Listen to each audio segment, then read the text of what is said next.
Welcome to Introverts, Own Your Voice. I'm Tom Marcoux. And I'm Johanna McLeod. This episode is about remove blocks to wealth. We're going to talk about how you can move forward faster, how you can deal with the challenges of increasing wealth, whether you're a CEO or business owner or a salesperson or whatever that is. What are the blocks to you creating more abundance, financial abundance in your life? Tom, what are the most prominent blocks to wealth you've seen? With my clients, I've noticed, and I've even seen this with audience members, that there's a lot of people who are really cornered by their fear related to risk. One of the most important things that we need to be able to do is develop the ability to make great decisions under the threat of risk. And the challenge here is that we will not advance if we don't actually stretch, grow, take appropriate risks. So I'm going to be talking about three main ideas here. I'm going to use the word AIM, and each letter is going to stand for a method. So the first thing we're talking about is adjust to real urgency. Now this has two facets to it. A lot of us are being pushed around and we're losing a whole lot of energy to what I might call false urgency. That is that I know some people, they leave their alerts on their cell phone and they are being ding, ding, all day long. It's amazing. And they're getting all kinds of junk mail and terrible sales texts and all that stuff.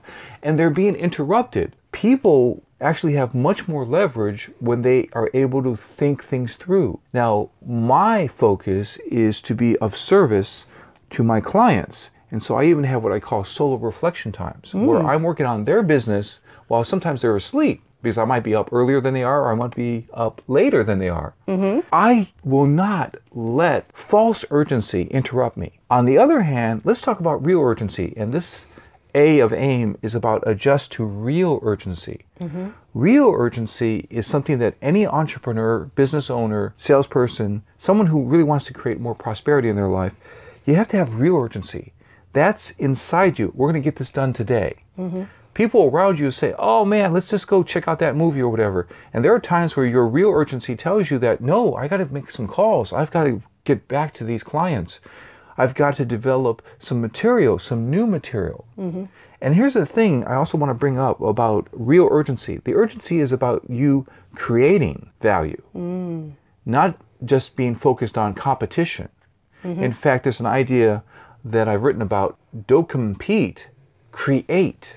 Create. So this is an important part of my work with my clients. I have something called ACT coaching, or ACT coaching, and it's about assess, create, trim. If we turn off those alerts, and if we let people know that we're available between 4 and 5 o'clock for phone calls or something like that, then we can now compartmentalize our day so that we can get the most important thing done. The real urgency is productivity on the most important things. The real urgency is to get things done every day and not procrastinate. That's real urgency, not being tyrannized by false urgency. Our next element, which I already hinted at the beginning of this conversation, is I of AIM, and that's improve decision-making under risk. Now, this is a challenge for many people because they want to be safe. I mean, we have been genetically evolved to be safe. The people among our ancestors who survived were the ones who were focused on negative stuff. The ones who said, I'm not going to get under the foot of a woolly mammoth. You know, these are the people who survived. Being shy of putting yourself under risk is understandable, but it's all risk in terms of that you don't want to risk regret, probably. Yes. So how can we make decisions better under risk? One of the things is to learn something about clarity. When I start working with someone, often I've had clients who have said, well, I'll do that when I'm more clear about it. Or, I really wish I had more clarity. I think we all wish we had more clarity. M of AIM is move to clarity. Now what I mean by that is I realized I was working with a client, and this client said, oh, well, I need more clarity. And I said, okay, we were on the phone at this time. I said, would you take a piece of paper? And I had the person draw a line, vertical line veering to the left, and a vertical line veering to the right. And I said that this line going towards the left is this path. that has clarity written on it. And that's the path that you want, that you're talking about. You want that. And I would say that that path is kind of in imagination or fantasy land, because what I've noticed is that you have to move to get to clarity. Clarity is not this thing that's going to comfort you and give you confidence before you move. Imagine that a person is in a valley, and at the bottom of the valley, they feel comfortable. They grew up here, it's comfortable, they know things. It's like going to school. And then a lot of people have a little meltdown once they graduate college. Now they need to also learn how to go get a job, how to network, how to make warm connections. And the thing is that in order to get to clarity, you have to rise, you have to walk up the mountain so you can see beyond the valley. As you walk up the mountain, you start to be able to see other peaks, other choices. So staying in the valley is not going to make it happen. Wishing for clarity is not going to make it happen. Wanting the ability to just be able to say, hey, universe, I would like to order some clarity off your special menu, is not going to happen. Motion brings clarity. What specifically is a challenge for introverts? I would say about the decision making under risk and the idea about motion brings clarity. We introverts, we are rewarded by ourselves and by the world for thinking things through. But in order to make some of the best decisions under risk, you actually have to connect with your intuition. So that's not only relying on your rational mind. You actually have to get access to other information. There are some researchers who talk about that intuition is actually data that hasn't risen to the conscious level yet. We need to, when we can, have some time before we make certain decisions. Go for a walk, get out in nature, listen to music, exercise. I've heard that in Asia, it's called forest bathing. It's a thing where you go into the forest, you walk around, and it's supposed to bathe yourself and get rid of all the negative energy. Well, it sounds powerful. This is the point. You need to make space. Now, here's something I really want to bring to our attention about motion brings clarity. Part of motion brings clarity is to have opportunities to test the new idea, have opportunities to play with the new idea. I was working with a client and I was helping her develop her TED Talk, and we were going through all kinds of different ideas. And this is really interesting about how some people operate. It's almost as if they're spending more time looking in the rear view mirror than they're looking out the front windshield of the car. Very interesting. So what happens in the next conversation later, we're exploring the ideas, but then she's coming back with, but you said in the last session this, and you said in the last session that. And I said, yes, we're still playing with the ideas and exploring, but let's not get stuck back there. That's in the rear view mirror. What we need to do is to see how you feel. Often what I'll do is I'll ask a client to just say a few words. Just don't hold back. There are no mistakes here. We're just exploring and we're rehearsing, we're improvising, we're trying new things. And then you explore and you find what is truthful, what is appropriate, what feels correct in your intuition as you do the process of motion brings clarity. About making good decisions under risk is to face the risk. If the worst thing happens, are you going to be fine? I'll give you an example. So right now I have 46 books, and 20 to 21 of these books sell every month. Congratulations. Thank you. Now, that's 21 versus 46. I mean, it's not my favorite number or ratio. I talked to one of the happiest people I've ever met when I talked to this person. His name is Greg Bear. He's a novelist. He said to me that actually his audience discovered one of his books 10 years later. Oh, wow. So what it means is that there was quality in that project, but when you bring it to the marketplace, it's not always going to happen that you're going to get the result you want. How do you make it more likely to get that result? Ah, that's a terrific question. I usually go right straight to the concept I call the power of three. The problem with a lot of people is they're too scattered. And there are some people, it's almost as if they're looking for the next flavor of ice cream when it comes to like techniques for, let's say, e-commerce, selling things online. Oh yes, oh this looks like a new thing I can try. Being active with LinkedIn. Because we know that serious people are on LinkedIn doing serious things. They're really connecting with each other. These links that you have on LinkedIn can lead to alliances and clients and customers. And my point is that we would do well to focus on 3 things and put a lot of effort into those. And then if you get the intuition that one of those 3 things is not really serving you, then trim it. Because in my coaching, I said, assess, create, trim. Trim it. Put something else in its slot. But don't make it like you have an infinity number of slots, because then you'll be scattered and you'll be doing too little in each of the modalities that you're using. How do you tell when you're in that situation? It feels bad. So I was talking with a top science fiction author. His name is Peter Hamilton.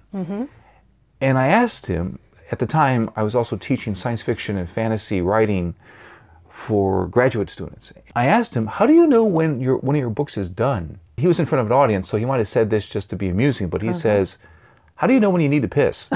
At the moment, I smiled or whatever because I knew he was entertaining the audience, but then I thought about this later. In fact, the problem is when we try to deny or put a happy face on something that we know is not working. This feels bad. This is not working. And the way you know, too, is you look at your numbers. For example, what I do, I have a number of articles up on LinkedIn. I look at all those numbers.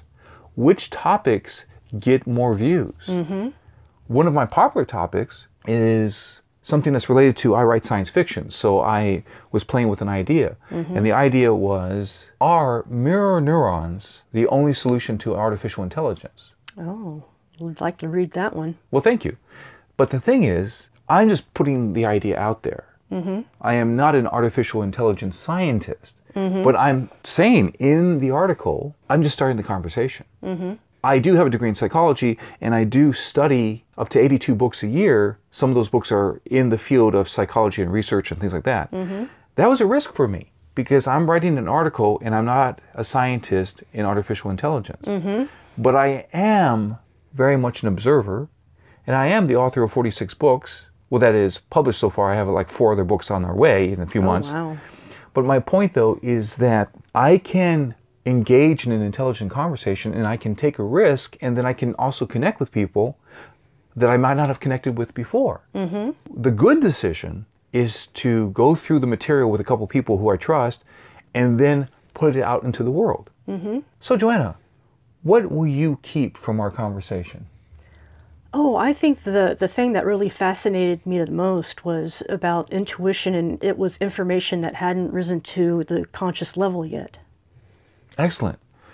And that's true. And that means you need space and you need access to this. And that's why I emphasize motion brings clarity. So in terms of a summary, we were talking about removing blocks to wealth. To bring it to few words, fear blocks wealth. The desire for comfort blocks wealth. I've often said confidence is not comfort. Confidence is a toolkit and you work it.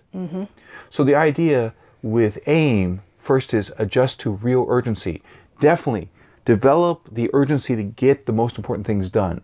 Don't get caught up in false urgency. All the texts and phone calls. In fact, when a client needs to reach me, I give them a special phone number so that they can reach me.